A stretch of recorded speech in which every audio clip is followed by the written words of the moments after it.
ఖమ్మం జిల్లా వైరాలో సర్వే పేరుతో చోరీ జరిగింది. స్థానికంగా 9వ వార్డులో ఉండే వెంకట్రావమ్మ అనే వృద్ధురాలి ఇంట్లో గుర్తు తెలియని నలుగురు వ్యక్తులు చొరబడి 15 లక్షల రూపాయల నగదు, 18 తులాల బంగారాన్ని ఎత్తుకెళ్లారు.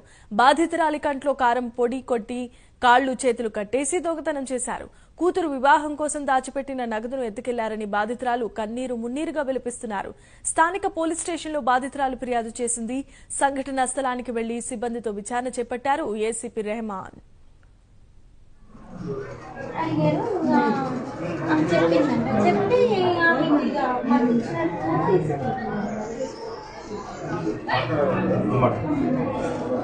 లేదండి, డోరు ఇది పెట్టేసి వెళ్ళిపోయారు, గడి పెట్టేసి వెళ్ళారు. వాళ్ళే నేను వచ్చే వరకు అరుస్తూ ఉన్నారు. ఏంటో హెల్త్ బాగాలేక అరుస్తున్నారా ఏంది? నలుగురు వచ్చారంట, జెంట్సే. ఏదో మీ అబ్బాయి ఏం చేస్తారని పిలిచారంట, వివరాలు రాసుకోవాలి అని.